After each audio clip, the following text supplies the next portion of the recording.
It's good now. ABC. All right, welcome to Landslide.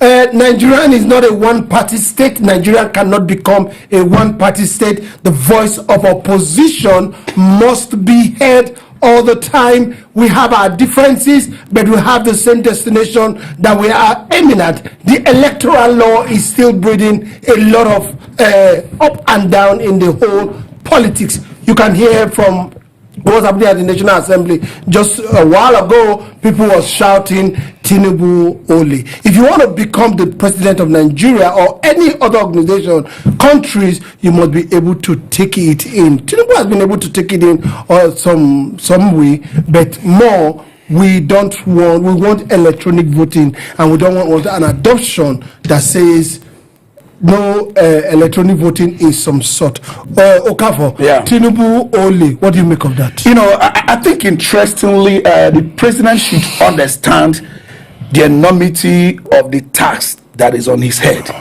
If anything happens to this democracy, everybody's going to call him. He needs to understand that no matter what they think he's doing, no matter how much he's preparing for the next election, he has the primary duty to ensure that the Nigerian democracy survive. This issue of being happy that the opposition is in disarray must be jettisoned and thrown away. It was an error. That mentality was an error ab initio. But now let's come to this electronic transmission. These people, what are Nigerians asking for? You get to the polling units, you get, use beavers to get yourself accredited. Nobody's arguing about that. You vote and the votes are counted. Nobody's arguing about that. You bring out the result sheets from EC8, all of them, you fill them, all the units, all the party agents present there at the polling unit, sign it. Nobody's arguing about that. You take that result sheet, you scan it, you put it in the machine and send it out. Transmission. Transmit it. Nobody should argue about that, because that is voting. The digital voting is what nobody is even requesting now. Even the opposition lawmakers are not even requesting for that. The digital voting is, as you are voting like this, it is counting. If it was 24 before, it becomes 25. You didn't even need a physical paper to fill or unit agents to sign. That is digital voting. We do that just like you transferring your money. Immediately as you are transferring the money to another person, they are debiting you, is crediting the other person. There's no physical teller form filled like in the bank. What people are asking now is simple. It's exactly what everybody, nobody should kick against that. The beautiful thing is that you can't even hide under network. Go and look back at the video that Mahmoud himself talked about having captured everywhere. I listened to Nigerian director, Action 8, talked about us. That was Andrew Mamedu covering just about everywhere. If I send you WhatsApp message, if I scan my picture now and send you WhatsApp, if it doesn't get to you, maybe I'm not in a network area, immediately I walk into network area, you get it. That's what Nigerians are asking for. Our result sheet signed by the polling unit agent should be transmitted electronically to server where Nigerians are seeing it. They are not even preventing you. The laws are not preventing you from carrying that physical paper to the ward unit collation, to the constituency unit collation, to the local government collation, to the constituency unit collation, and upwards to the state, to federal, and all that. They are not even stopping you, but let it be that we have secured that. It's just like I want to send a physical letter to you, for example. I first of all scan it. We do this in our daily life. Scan the physical paper, mail it to yourself, so you have that record. Should anything happen to the physical copy, then I'll now go to DHL or whatever, or any, what do I call it? If anything happens to the transmitted one, the physical one, I have the electronically transmitted one already. So that is what Nigerians are asking for. Who are the senators against this? Who are the senators against this? It means that ab initio, they do not want our vote to count. The consequences of this is high. It's immaterial what INEC starts to do legally. It's not about being legal. It's about getting what the people want. Right. Because whatever you are doing legal, which is not according to what people want, is not right. Because legality, which is here, should reflect what the people want. What is the vote? Let them tell us the number of senators that voted in support and number of senators that voted against. If the majority are the ones that voted against, they should have it. But I can authoritatively tell you that the majority wants this electronic transmission. This Akpabio Senate will go down in history as one of the worst Senate that we have seen in a long time, and it's go back in history on a bad note, trying to force things that the Constitution kicks against. This Akpabio Senate, we have seen it talking about voice voting instead of physical voting, and so many other things that we have seen. Now the people are rising up. Do you think it's going to have a headway? There is a hope for Nigeria. Honestly, there's a hope. I'm glad with what I've seen today. I give kudos to those opposition in House of Rep. This is wrong. You know, I say it's wrong. Now, it's a straight divide between APC and the rest. Why is APC members of National Assembly against this? That's what I'm asking. Why are they against this? Do you think in real life that it's only APC, or they are just playing the silent majority? Because I can bet you that there are a lot of people in the APC that want electronic voting. They should speak up. They swear allegiance to Nigeria, not to the party. They should speak up. They are destroying the fabric of our democracy. How can few people decide for all of us? We elected the chair to come and represent us, and we've told you what we want. We want electronic transfer of the result. Every couple have said that they are aware. Let me blow your mind. They don't have an issue with beavers. Beavers use it for accreditation. They don't have an issue with it. The same beavers that they use for accreditation mean that they cannot alter the accreditation. If at the unit only 10 people are accredited, that means you cannot add to it, you cannot remove for it.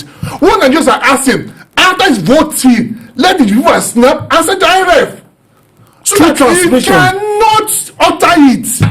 So the idea is that if this thing is done, the roof for alter the results are gone. And these are people are saying that they are on our mandate. They came to our mandate. These are people are saying that. No, but they are not saying on our mandate. They are saying on Tinubu's mandate. Okay, I get that. But is Tinubu not the Constitution? That they were voted by their people. If you are saying they are voted by their people, why are you afraid to go through this route? Okafor, do you think that the ruling party, because Tinubu has not said anything apart from his aides here and there, you know, of course we know, but he has not said anything. Let me tell you, I try to hit it exactly where it is. Yes. This is a battle between the majority in the Senate and minority people in the Senate, in quote, not legal minority and legal majority. Yes. But according to the vote on this matter, democracy, Akpabio should clearly understand that democracy is not the government of minority. Democracy is the government of the people. The majority must have their representation known. Majority of the people in the Senate will have 109 senators. On a head count, on a vote, majority of them want electronic transmission of the result sheet. Is this presumption? It's not presumption. Go and listen to what Abaribe said from the one. That's a member of the ADC you are talking about. Let me tell you, on the opposition. It's not opposition thing per se. The number of the senators, there are a lot of senators, APC senators, that want electronic transmission of the result because they are so sure their constituency, their district voters are for them. They do not also want their destiny to lie in the hand of Asiwaju. Mind you, there are a lot of people you call APC senators today. They just want to be at peace, not that they are in support of what is happening in the APC. They are close to their people. What is the big deal? The leadership of APC Senate should not decide for the entire Nigerians. Nigerians want electronic transmission of their result. It is not too hard. I've explained it before. After voting, once the party agents have signed, that is endorsement of polling at that unit, you electronically transmit it through the beavers to the IREV. Whether you have network or have no network does not stop this. It has offline mode. Immediately you get into area where you have network, it delivers successfully. What is important is that you have lost the ability to alter the count of votes at the polling unit. What the people are looking for at the Senate is opportunity to alter the votes at the polling unit. And Nigerians say, we don't want it. If you say this is a democracy, fine. If we think our leaders have done the right thing, we'll re-elect them. If we think they have not done the right thing, we'll change them out. And this is the only opportunity to change them. You can't deny them, and you not tell them they are doing something legal. Whatever INEC is doing, if what is founded at the Senate is wrong, then whatever they are doing cannot be said to be legal. I try to disagree with him a little on this. Majority of those in Senate don't want it. Why? They don't want what? This electronic transmission. Because this Senate has been captured.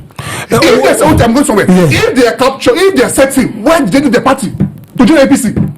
If they are setting that they will win election, they join because they want to write on what APC will do. It's not completely true. Let me tell you. If it's not true, yes. Why will somebody yes labor before they have the problem? Let me tell you. Most of the people you see jumping ship are running for cover. Let's be clear. You know the president went to the Senate. Hold on. You know the president went to the Senate and said, all of you, we are returning you back in 2020. Hold on now. Based on that statement, fear gripped a lot of them. But I can also tell you that they don't even know, some of them, if they are going to pass through the primaries. Because people that were in APC originally, that were gearing up for going to the Senate, suddenly have been displaced. So what are they going to do with let me tell you, the consequences of shortchanging Nigerians on this electronic transmission of result could be terrible. You know, like we have now, they are tear gassing those at National Assembly. That's what I wanted to go to. Yes. Now the consequences can be this presidency or this administration rides on two things: forcing opposition to join their party, making sure the voice of the opposition is never heard. What do we do with this administration? Let's watch that video of where they've been tear gassed.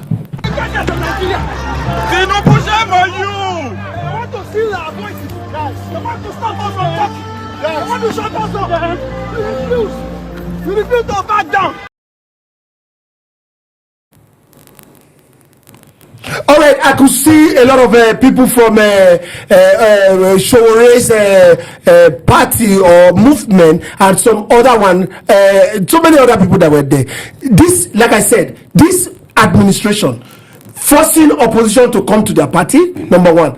Also silencing the protesters or the voice of dissent. How will they survive this? You know, I started by saying that our president should understand the enormity of the tax upon him.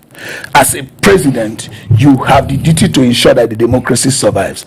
You know, I heard Senator Shehu Sani talking about that once you don't have opposition, you are drifting towards the end and towards the anarchy of democracy. And what could the anarchy result to? You begin to see things like coup, you begin to see things like that. You know, mind you, it is even a shame that it is in this government we've seen anything like coup. President Obasanjo was there, nothing like that. Yar'Adua was there, nothing like that. Goodluck Jonathan was there, nothing like that. Buhari himself, who was a coup plotter, was there, nothing like that. And you find this government in less than 2-3 years, you are beginning to see something like that. They need to call themselves to order. You can't stop people from protesting. When you stop citizens from protesting, you are suspending the constitution. So those who know how well to suspend constitution in uniform will have opportunity to come in, because there is no longer attraction. If we can't stand here and speak, we can't stand National Assembly and speak, we can't stand on Igbo Square and speak, then you are suspending the constitution. Suspension of the right of the citizens to protest is a suspension of constitution. And those who know how to do it better, you are calling for them and making it attractive. That's an invitation to anarchy. Consequences can be terrible. Election will come and go. Bad president will come and go, and Nigeria will remain. Let's help this democracy to remain. Peter, what will you say to the ruling government, especially at the executive and the legislature? They should let Nigeria breathe. Okay. Nigeria deserve more. Nigeria want free and fair elections. Let Nigeria breathe a free and fair election, the right to say what I want to say. That is real democracy. The opportunity to say what you want to say. We'll be right back on.